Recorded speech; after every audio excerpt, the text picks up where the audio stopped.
Part 6. Treading on Serpents.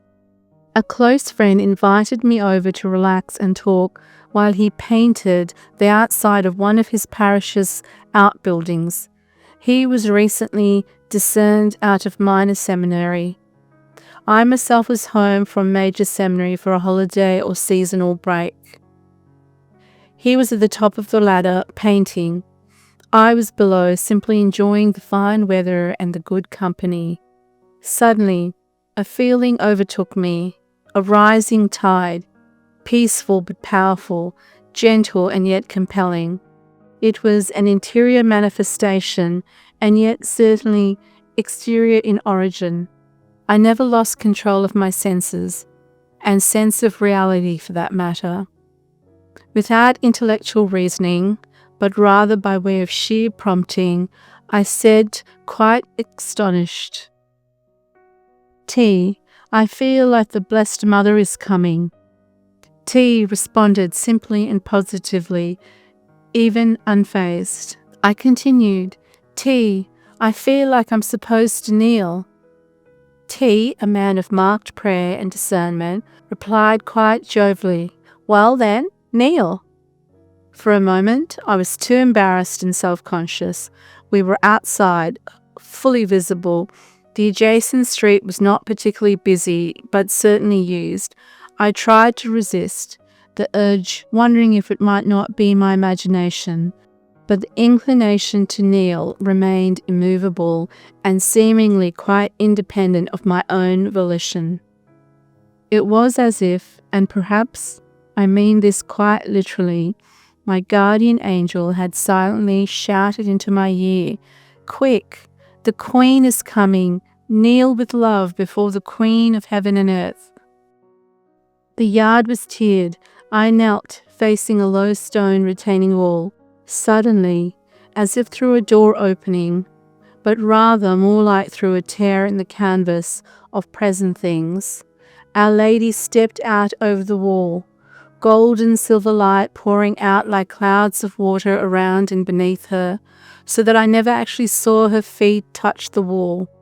Our Lady herself appeared, fully solid and coloured in all the reality of a physical being, and yet suffused with and radiating the same silver light, and in so doing, resembling sunlight shining brilliantly through a crystal chandelier. She said nothing, but splayed her arms in the manner of the miraculous medal, or very much like the shrines of Our Lady of Grace many have in their front yards.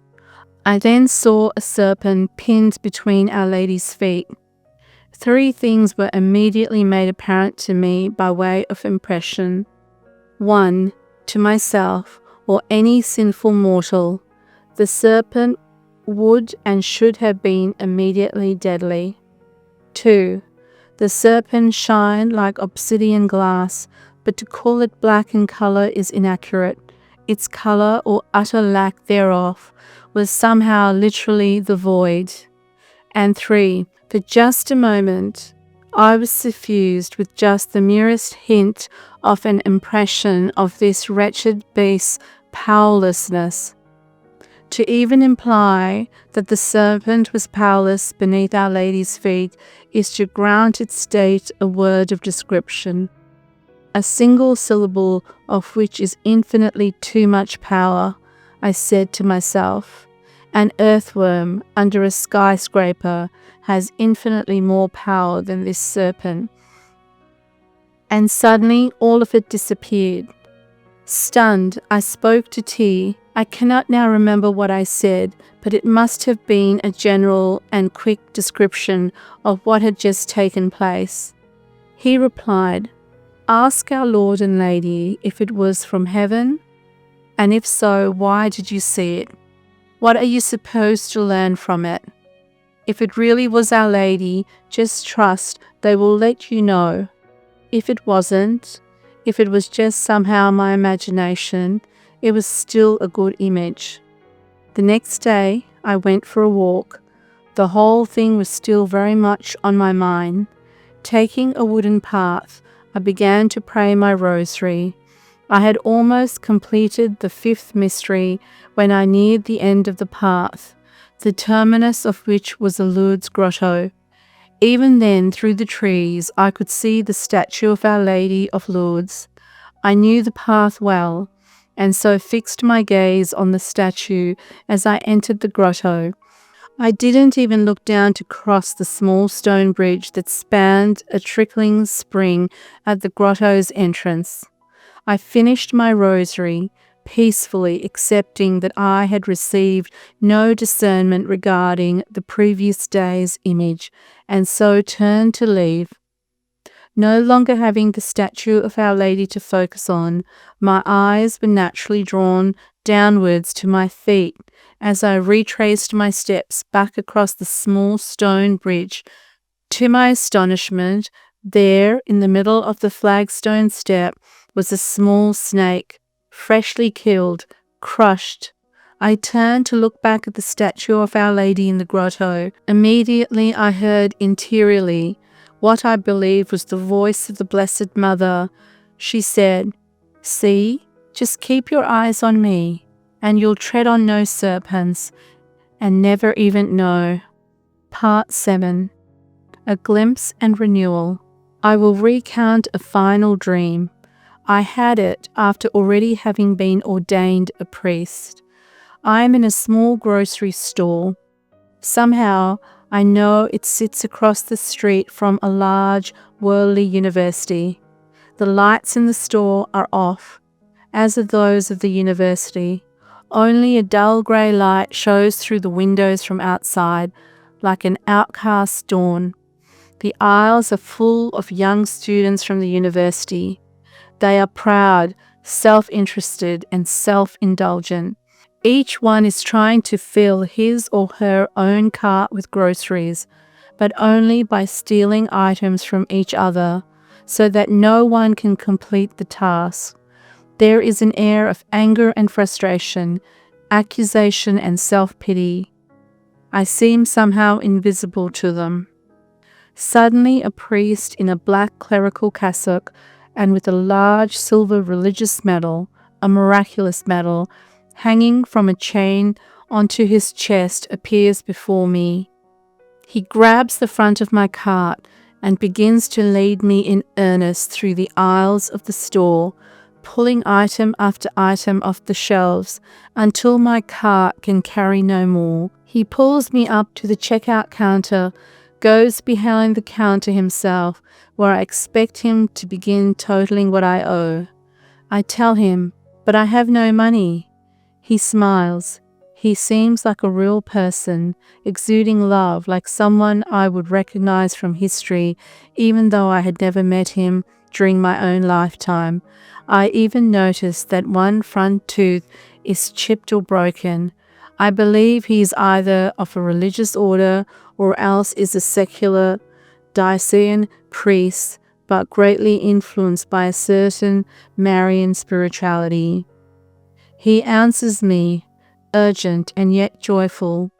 "Don't worry, everything has already been paid for." I leave the store and begin pushing my grocery-laden cart up the street. I find myself surrounded by a group of people. Some I recognize, but others I do not. I urge them to stay close. We travel streets that look abandoned. Soon we come upon a small, simple, white, wood-framed church. Its windows are boarded up. The entire dilapidated building is, in fact, leaning. Nonetheless, I lead the others inside, bidding them to stay close. Tight hallways twist and turn. I'm afraid those with me will become lost or lag behind. I continue to urge them on, calling out to them so that even the ones I cannot see will still be led by the sound of my voice and instruction.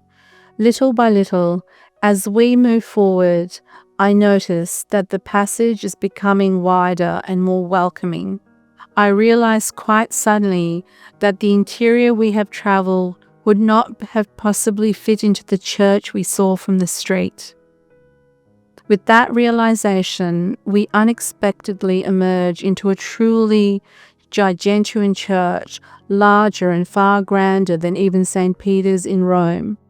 I remember huge columns of green marble or malachite, topped with capitals of hammered copper and bronze, the scale and beauty of which is difficult to perceive, yet alone convey. A huge golden monstrance stands upon the altar.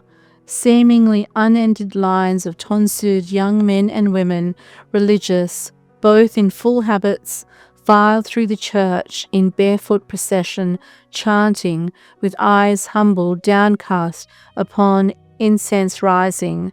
Thousands of people gather in tears along the wall opposite the altar, adoring our Lord with solemnity and joy. Tears is the best way I can describe a certain and peculiar separateness from the sanctuary. Being laymen, these do not dare enter the Holy of Holies.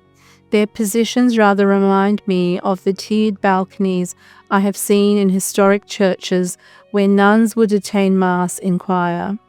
Down in the sanctuary, seemingly in the middle of everything, I come upon a young woman with long red hair in the brown habit of a Franciscan order.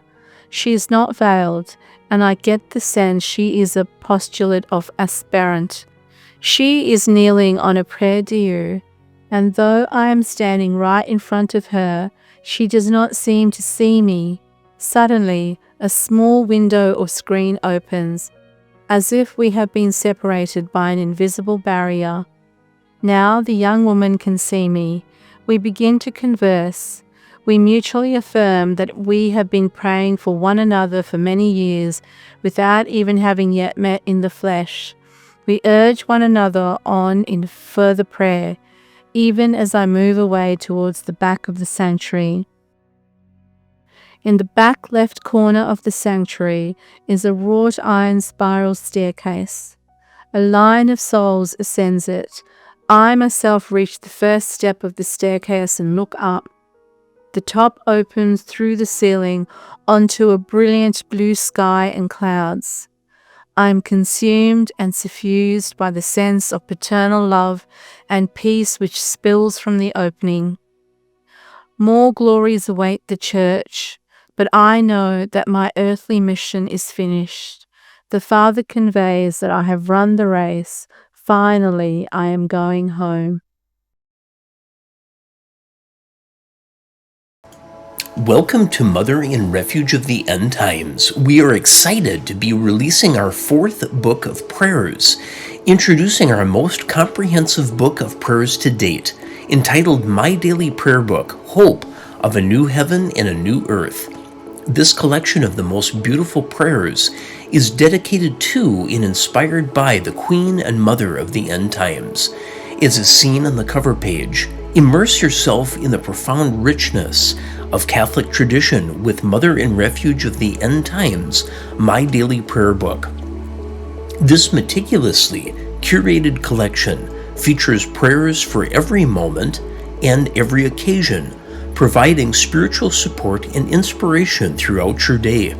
Begin each morning with powerful prayers like the morning offering in the prayer to obtain the grace of all the world's masses.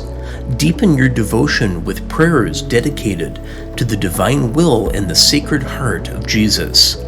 Honor significant moments with consecration prayers, including those to our Blessed Mother, Saint Joseph, in the most Sacred Heart of Jesus. Engage in heartfelt devotions to the precious blood in the Holy Rosary, and find comfort in the timeless supplications to Our Lady. Enhance your spiritual armor with prayers for protection, conversion, reparation in the Holy Trinity.